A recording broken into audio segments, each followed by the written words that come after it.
Rabbi, congregants and members, friends and families, and supporters of Howard Bleich, Dr. Bleich, thank you so much for coming to the Adams Street Shul, and we welcome you here on the anniversary of our 100 years. We here at Adams Street are very proud to say that he is a member of our congregation. He is a quiet, humble, hard-working man. He comes to shul. You never know what a great person he really is, and we know because we've read a lot of things that you said about him. We thank you for coming, and we thank you very much for helping us celebrate this event with us.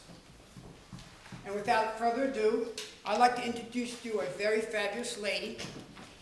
My name is Benyomin Fleischmann, if I didn't tell you. I'm the president of Shul. But I really want to introduce you to a very fabulous lady. She's president emeritus. She's chairman, organizer of this event. And she really worked very, very hard. And it's my pleasure to introduce you to Beri Gilfix.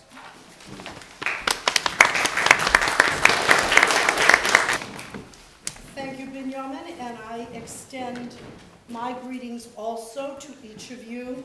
We're delighted to welcome you to Newton's oldest synagogue. This event is kind of a kickoff event for our centennial year, and we're very happy that you can be here to, to celebrate with us. It's my pleasure to join our president and the congregation in welcoming you to a wonderful evening in honor of a wonderful man and his wonderful wife. As chair of this event, I have had the opportunity to spend a long time with Dr. Bleich and Susan.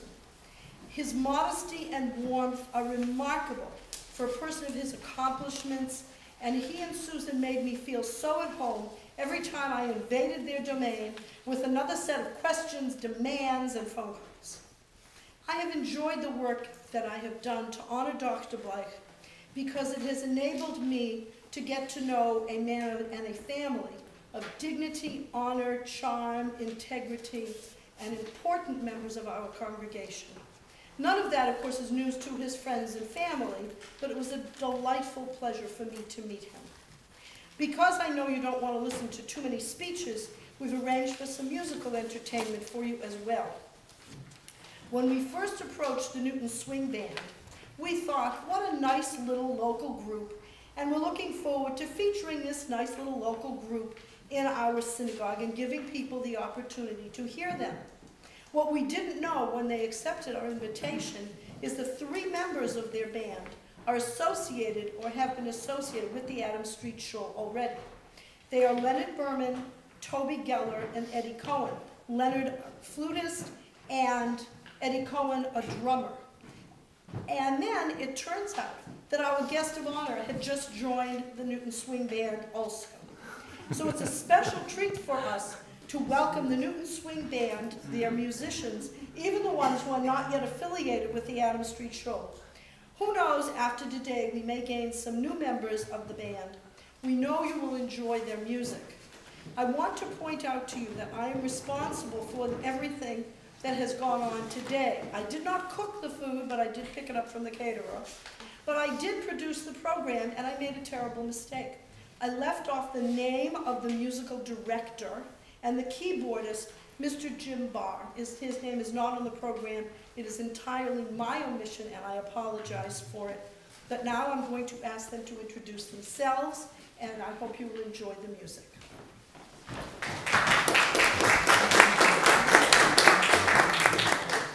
Very much. I'm the person that's really not here. Yes, I'm Jim Barr. I'm the director of the band, play the keyboard, and I would like to introduce the others. Len Berman, playing the flute here, member of the Shul. And Jim D'Amico, you'll hear plenty from him, not only his saxophone, but also his voice. Behind the thin bass there is Rita Ranucci. And your friend Eddie Cohen. He wishes he could have a regular huge drum kit, but we told him just bring one. And in the corner here on the clarinet is Doug Carmichael. Unfortunately, Toby Geller could not be here.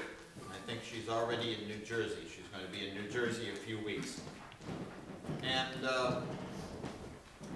Dr. Bleich, amazingly, he showed up completely unannounced 3 weeks ago in the band and modestly took his place in with the audience. And I talked to him afterwards and I said, I haven't met you before, sir. And he said, well, I have a clarinet at home and I'm thinking about coming. And I said, well, you're certainly welcome. And he came last Tuesday. We had the entire band there for the first time, 22 people. I couldn't believe it. We didn't have room for all 22 here, otherwise I'd bring them all. But Dr. Bleich participated last week, and he's already helped me, who has to produce the music and give it to all the band members the week before. Now he's got me sending him out on computer and having him print it at home. So he's, I honor him myself. I don't think that your congregation will do him due justice, but he's already helped me. He's going to save me hundreds of dollars in paper, laser cartridges for the computer, ink, etc., etc. So without further ado, let's play our musical selections.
All day long I feel it on, if I were a wealthy man, I wouldn't have to work hard. If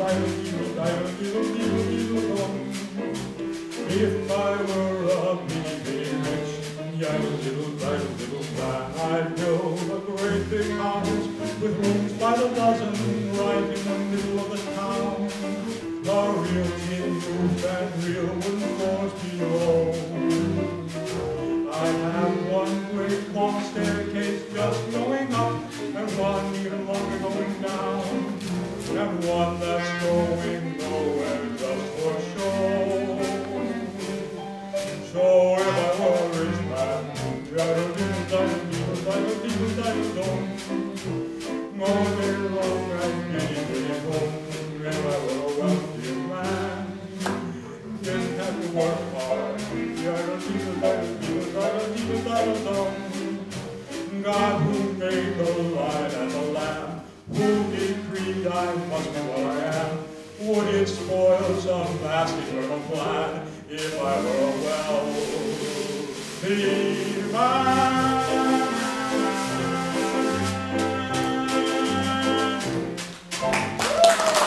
Yeah.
that was just wonderful. Just wonderful. Thank you, each of you, and collectively. While the musicians are kind of gathering up their things, they want to come and sit with us in the audience, I'm going to invite our Rabbi Weinberg, to speak. After all that wonderful music, it will really be a wonderful introduction to the more formal part of the program. That is quite a difficult act to follow. But I do want to share with you a little story. You know that the rabbi of Hasidim is called a Rebbe. And the story is told of a long table with the Hasidim all sitting around it on a Shabbos afternoon. And the Rebbe was at the front of the table, at the head of the table where he should be. And they kept eating cholent, and they kept drinking wine. And finally, the Rebbe closed his eyes, and some very nice snores emanated from him. So what do the Hasidim do when the Rebbe is in front of them? They talk about all the wonderful things about the Rebbe. Oi, is our Rebbe a chacham? Is he wise? And each one tells how wise the Rebbe is. And then the next one says, oh, is our Rebbe frum? Is he religious? And each one tells about the things. And our Rebbe can do miracles. And they tell that. And finally, the Rebbe seems to wake up and he says, and about my humility, you couldn't say anything? And that's the problem with which I am faced speaking now. Because I have a wonderful, wonderful relationship that I'm proud of with Dr. Howard, with Dr. Bleich, and with his wonderful wife Susan. And I know if I don't exercise total humility toward him, I'm going to be in deep, deep trouble, because I know he is highly embarrassed about all this, but he is doing it because it's good for the shul, and it's good for us, and it's our honor. But nevertheless, I will just say some of the things that really happened with us. I remember when I came to the shul first, right about over there, there was a gentleman sitting, and my recollection at that time was only basically for Rosh Hashanah and Yom Kippur. And he would come in, and he would be quiet, and I just didn't know him yet so well, so I used to say Shabbat Shalom, well really Chag Sameach more than that. And then it expanded. All of a sudden, I saw Howard on Friday evenings on a regular basis, and he was there, and it was so helpful for the minyan. And when he couldn't make it, he would let us know, and he made every effort to be with us, to help us, and to be there himself. But then it really became friends and familiar when on Wednesday evenings we had our adult education and our study sessions, and he is, and I know will be, a regular. And I can tell you something I learned, not just that he's a wonderful person and friendly and all that, but when he asked me a question, I used to have to scramble to my books for the rest of the week till the next session so I could have the right answer for him. Because, you see, whenever I asked the students a question, I saw a twinkle in his eye. He knew the answer, but he wasn't going to say it. Let the others do it. But he really is so very, very learned. And what happened then is that he does the things for us that come from the heart. And when people would go to him, and myself included, you know, everybody's a little nosy. Well, Dr. Bleich, what do you do for a living? I do a few things at Harvard. It almost sounded like he used to sweep the floor of the laboratory. A little bit here, a little bit there. He would never say anything. And it was only that we found out after the wonderful, wonderful things and his achievements. There was also a time in his life, which was not very long ago, when he was faced with a situation which showed him to be a man of courage and a man of faith. He was beset by serious medical problems, and never for one moment, and I saw him a great deal at that time, never for one moment did he lack faith. did he lack courage, an inner spirit that I think supersedes medicines. And I think he personified the psalm which we are now saying during this holy season, La David Ori V'yishi Mimi Iroi. God is my light and my strength. What and whom shall I fear? He feared nothing. He just went along. And thank God, I know we all said prayers and we stormed the gates of heaven. And thank God he's with us in renewed health. And we pray that he stays with us like that for many, many years to come. Amen. And so I am so happy for our personal friendship and the friendship of our two Susans, but I prefer to get things straight, his Susan and my Susan. And we have such a wonderful relationship together. And I just want to conclude by giving him my bracha. And I know through my bracha, it's the bracha, the blessing of each and every one of us here, that he has arichat yamim, length of days, days of health and happiness, together with his wife, with his family, and with all of us. Amen. And Mazal Tov.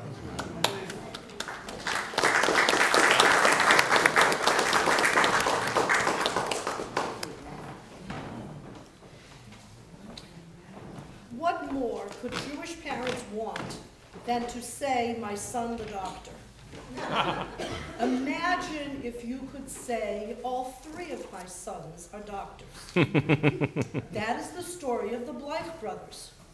Coming from the most modest of backgrounds, they are so accomplished that they make the rest of us feel like slackers. Howard, as the oldest, of course, set an example of hard work and dedication when he wasn't trying to blow things up. And Allan was a basketball star at the University of Maryland before he decided he wasn't going to make a living playing basketball, and so instead went into internal medicine and cardiology. And Jack, the youngest, is a psychiatrist, and like his brother Howard, plays the clarinet. We're very lucky that one of this trio of talented and accomplished doctors came here to Adams Street. As this is an Orthodox shul, I cannot resist the temptation to tell you that Howard is a ham radio operator. Rabbi, am I allowed to say that? As long as you don't eat it. Now I invite Dr. Allan Bleich to tell you whatever family secrets I have not yet revealed.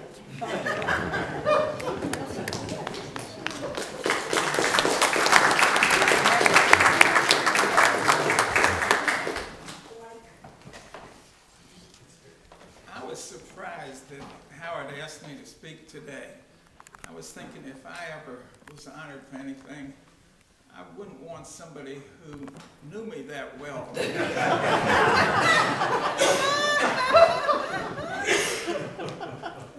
But going back to my earliest memories when I was about 3, 4 years old and Howard was about 5, I remember Mother gave Howard 2 ice cream cones, one for me, one for him.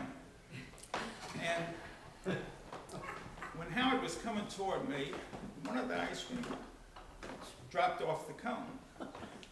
And I remember Howard came and said, Allan, your ice cream dropped.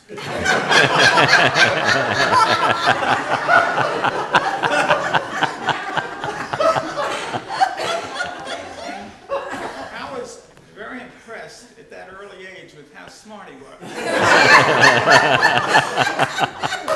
I wouldn't have known which ice cream. When Howard was in med school, he wrote a paper on the role of cybernetics in medicine, and he got first prize. He went on, as I was reading in the program, to do quite a bit in clinical computing.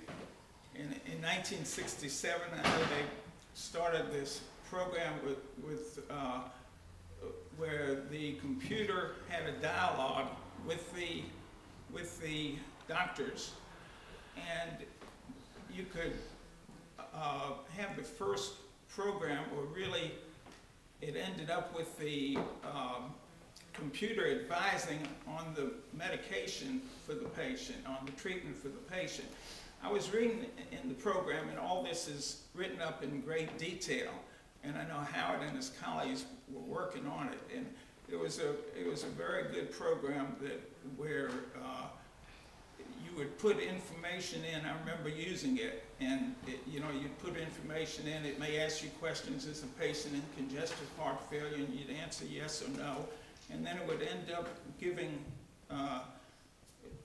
the most likely diagnosis, 1, 2, and 3, giving you the pathophysiology, giving you suggestions for other lab work, and in the end, it gave you references. It was widely used. One doctor who came to Atlanta, where I am, Stan Winokur, he told me he used it at Dartmouth. And at 3 in the morning, he had a patient. He went to the program, and it said, "What are you doing up at this time of day?" And at the end, it said, "Thank you for sending this interesting patient to us." And he changed the information a little bit, put it in again, and said, "Thank you for sending this patient to us." And he realized that the computer determined whether the patient was particularly interesting or not. And it's all in the program. I'm not going to go into it, but in the 1980s, Howard got into the medical searching of the literature and making it simplified. Before that, I remember when we did get Medline and you could search the medical literature, we had a librarian who went off and learned how to do that. And that was very good. I remember having to give a talk, and I had the talk in about 2 weeks, and I could ask the librarian if she could get me information on the subject. And in a few days, she came back, and I had a lot of information. But it wasn't good in the middle of the night if you had a patient that needed it right away. With Howard's program, and when I say Howard, there are a lot of people who worked on these programs, many of whom I see here today, but basically, the programs that were developed are more like the Google type of thing, where you could do it, the doctor could do it himself and get it directly right at the time that you needed it. It had very little written instruction. I think Howard and Warner and other partners realized that, I think they once used the term, the bigger the instruction manual, the worse the program. And you could just go and go from one thing to another on the program itself, and it was very good. 10 years ago, Sheila and I went to Washington to the American Medical Informatics Association, and they had an award there that several of you were attending, and Howard and Warner Slack received the recipient award for a very high honor related to their work over many years. And I just want to mention Warner in particular, because Howard and Warner have been partners, and in the Center for Clinical Computers at Harvard, and they've been together about 40 years, and I just think it's a wonderful partnership. I'm just delighted Warner's here today. He's just such a lovely person, and every time I see Warner, and I come to Boston, I see Warner, I go away thinking, I'm just so happy that Howard has such a wonderful person to work with, and several of his other colleagues here that I see again today. It's just really nice that they've been such a good group. But I wanted to get into Howard's biggest accomplishment, and that has to do with family. He's got a wonderful wife, Susan, and you know her. And then we were just in Israel, Sheila and I, and our children and sons-in-laws and grandchildren all went to Israel 2 months ago, and we're with 2 of Howard's children who live there with 8 grandchildren. And they are all just lovely, delightful, energetic people that are so much fun to be with, and that has got to be Howard's proudest accomplishment. At least I feel that way. We were there, the first Shabbos we were there was 21 people, the second was 25, and just everybody had a delightful time. Everybody chips in and helps, and I always just feel so good being with them. I guess my 2 minutes are almost up. I want to close on a personal note. I didn't intend to go into medicine. I was in college and Howard was in medical school, and Howard was just telling me about all the exciting things that he was doing, and he enjoyed it so much. And he persisted in telling me that that's what I ought to consider, that's what I ought to do. And that got me into the medical field. And next week, I'm looking forward to the 50th reunion of the graduating class, my Emory University Med School graduating class from 1961. And I have enjoyed and continue to enjoy very much practice in medicine all that time, and I appreciate Howard's persistence in getting me into the medical field. And I just want to say that I forgive you for having dropped my ice cream.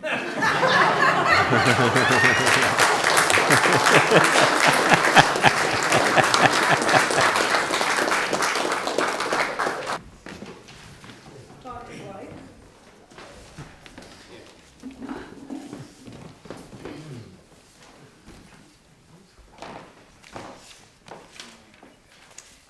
It is, as you probably know, accustomed to present the guest of honor with some sort of a token of the day. And the token is in your program. You can see it. It is a citation from the city of Newton. And Benyomin and I are going to read it, and then we're going to give Howard the original. This is from the Commonwealth of Massachusetts, the city of Newton. Whereas Dr. Howard Bleich has pursued a distinguished career as a professor of medicine at Harvard Medical School and senior physician at Beth Israel Deaconess Medical Center, and whereas Dr. Bleich was one of the earliest physicians nationally to pioneer the use of computers in medical research, education, and training, and whereas Dr. Bleich is a physician of great modesty and compassion, reflecting the values and the teachings of Maimonides, and whereas Dr. Bleich has received numerous awards as a teacher and author of more than 75 medical publications, and Dr. Bleich is an outstanding example of the finest qualities of Judaism, humanity, community, and family, and whereas Dr. Bleich has taken an active role for many years in supporting the Adams Street Synagogue through personal participation and conveying its message of Jewish tradition to the entire Jewish community, thereby enhancing its reputation and prestige. Now, therefore, it be resolved that I, Benyomin Fleischmann, in the name of Sete Warren, the mayor of the city of Newton, join Dr. Bleich, his family, friends, and colleagues in thanking him for his years of dedication to the congregation Agudas Achim Ashid Safard, better known as the Adams Street Shul. It is our pleasure, our honor, to present Dr. Bleich with this token of appreciation from the members of the committee, our synagogue, and the whole community.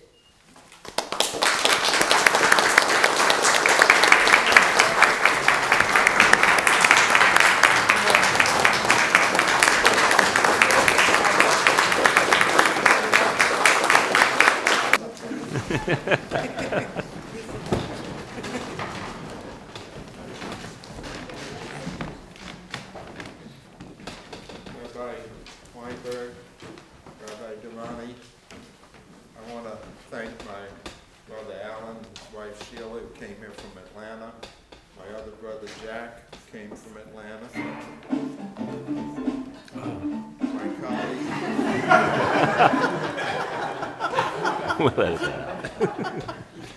Dr. Herman Rosen and his wife Paula, who came here from New York to be with us, another colleague, Dr. David Himmelstein, who came here from New York to be with us, my partner of 40 years, the one who got me into clinical computing, Dr. Warner Slack, and his wonderful wife, Carolyn. Now let me tell you the truth. You want to know why I dropped the ice cream? I didn't drop that ice cream. Allan was born when I was 18 months old. The day Allan was born was the worst day of my life. I didn't know then how difficult it would be to have him as a brother. He used to take a lemon, and while I was sitting at the table, not only did he kick me under the table, but he would eat this lemon, the pits, the peel, the entire lemon, and with a broad smile on his face. And meanwhile, I was tearing, I was drooling. I couldn't stand to watch him eat this incredibly sour lemon, and it didn't even faze him.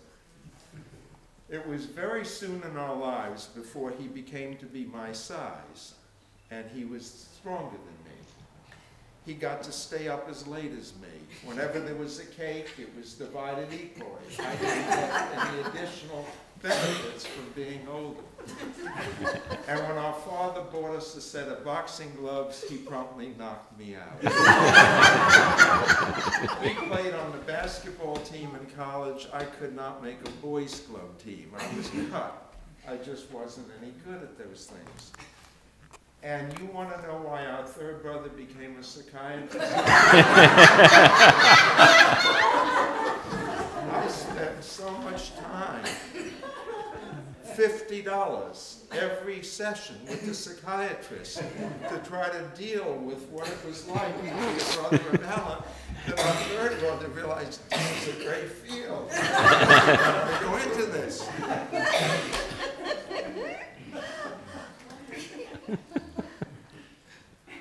In Parshat Nitzavim and in Parshat Vayelech, we read this Shabbat, how Moshe Rabbeinu, Moses, brought the people of Israel together, told them that he was not going to be able to cross the Jordan with them, that Joshua would now be their leader, and he blessed them for their future life in the land of Israel. Well, this is a time when we, 3,000 plus years later, are beginning in this synagogue the 2nd century of Agudat Achim Anshe Savari. This is a time when we look to our future. It's also a time, though, to take some inspiration from the past, from the pioneers that started this shul. These early pioneers had dedication and tenacity that preserved Judaism, preserved Orthodox Judaism here in this community. My wife Susan heard about this synagogue from a friend of hers at the Russian Research Center of Harvard University where she worked. Susan and I came here for the first time on a Rosh Hashanah. Nobody asked us for a ticket at the door. We were welcome. Every seat was close to the bima. You could hear, you could see what was going on. The davening was in Hebrew. Nothing was skipped. It was davening the way it was supposed to be. There were no inappropriate interruptions to announce pages. To Susan, this shul reminded her of her grandmother's shul. She called it Hamish. On Yom Tov, Susan sat in the balcony. I would flash her page numbers the way I saw men doing for their wives in my grandparents' shul. A small synagogue is like a family. Everyone is important. One man can make a minyan. One person can set up tables for kiddush, can sponsor an eruv. When someone is hospitalized, people visit, call, daven at the bedside. Once a family in the shul prepared an elaborate, thoughtful, and vegetarian, I don't eat meat, Yemenite Shabbat dinner that my wife and I enjoyed throughout that Shabbat and beyond.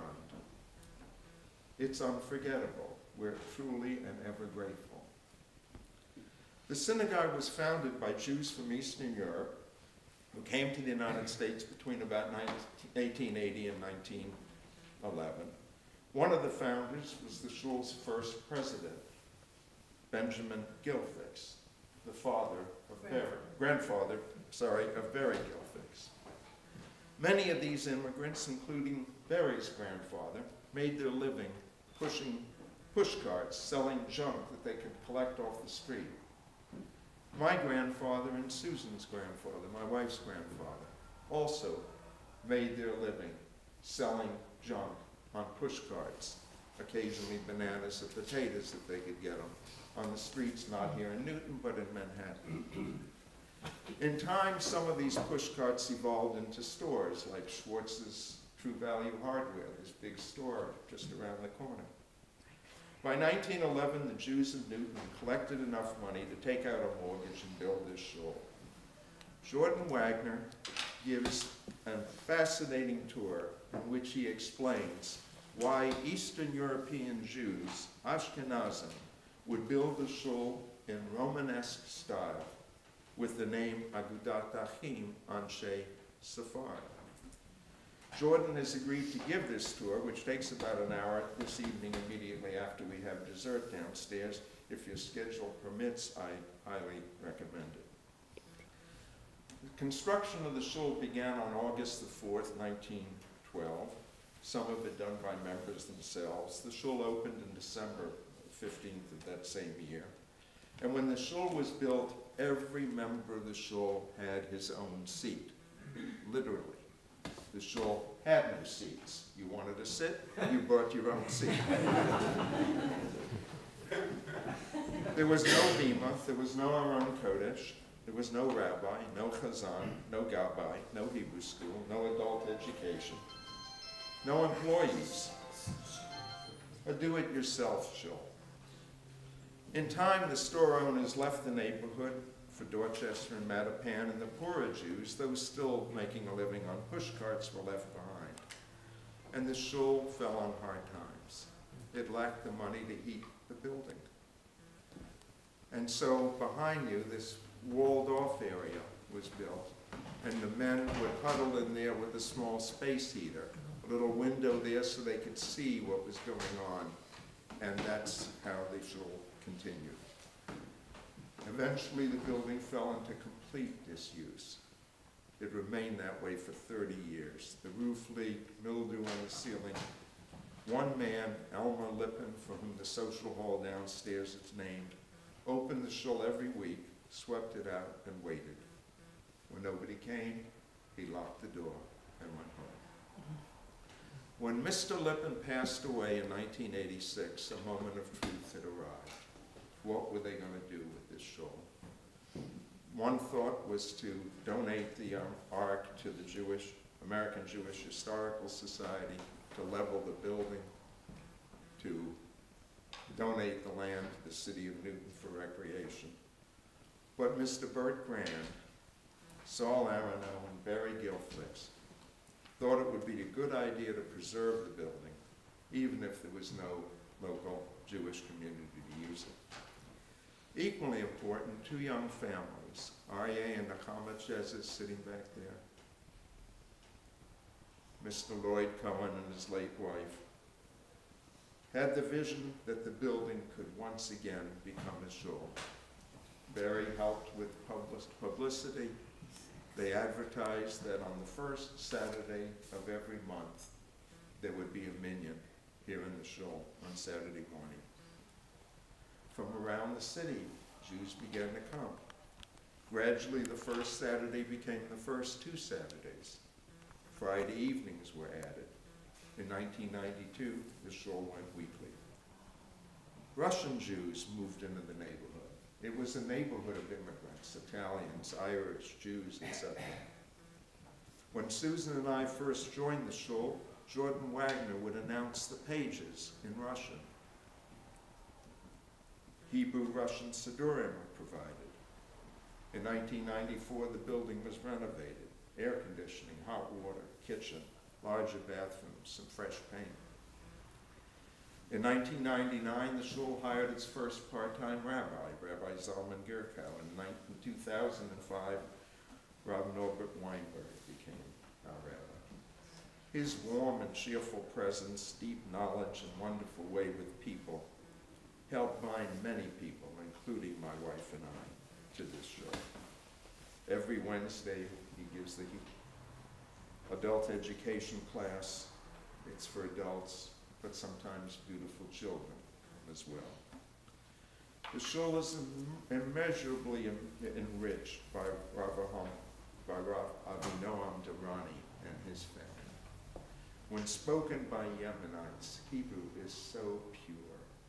It's a delight to listen to. Never have I heard Rav Avinoam speak without learning something of true value. Another attraction for me for this shul is the precision with which Dr. David Sloan and IHSs enunciate Hebrew, as well as the beautiful tones that Jordan Wagner produces when we're fortunate enough to have him as our Shliach Tzibur leading the service. Dr. Barry Golden and Dr. Alice Lichtenstein, husband and wife, share my interest in medical science. Harold Binder shares my interest in amateur radio. I won't call it Ham. And one of our past presidents, Dr. Leonard Berman, an expert flautist and a member of the musical ensemble, was nice enough to suggest that I come and give it a try as well. He is an expert with the flute. You can see the musicians are wonderful. I own and bring a clarinet to it, but I hope that Jim, the saxophonist sitting next to me, plays loud enough to drown out the sax. Well, in summary, I say to all of you good people, this is a time for a hearty mazel tov, for a new dedication to make the next 100 years as good and better than the former ones. And finally, I just want to say how indebted I am to my wonderful wife, Susan. I don't have words to express how much I love you, darling.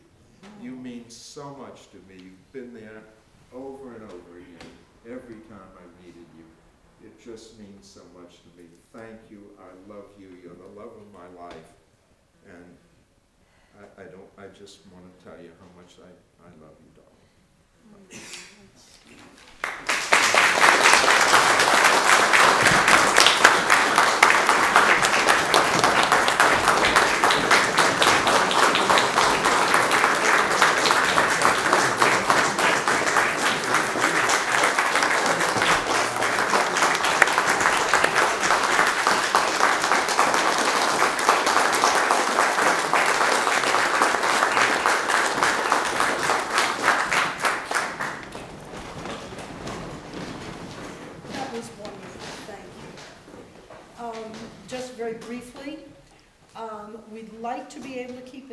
With each of you, keep you informed about the centennial events that are coming in the coming year. There's a pad of paper out on the front table. If you would like to be included, please give us your name and your email address, and we'll keep you informed about what is going on. Those of you who may be unfamiliar with the synagogue, this may be the first time that you have been here. We hope that you will come back. If you're from out of town, there are envelopes on the table. You can always take an envelope and send us a donation. Or we will we have a weekly newsletter and other information about the shul. We have a wonderful website. We hope that you will take the opportunity to look at it, adamsstreet.org.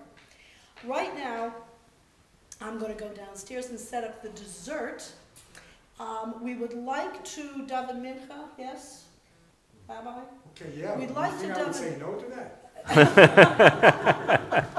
It will take about 5 minutes. It will give me time to set up the dessert, and it will give you a chance to daven. And then you can join us downstairs for dessert. And I want to thank the members of the Newton Swing Band. They added such a wonderful touch. Really enjoyed having you, and we hope you'll come back again.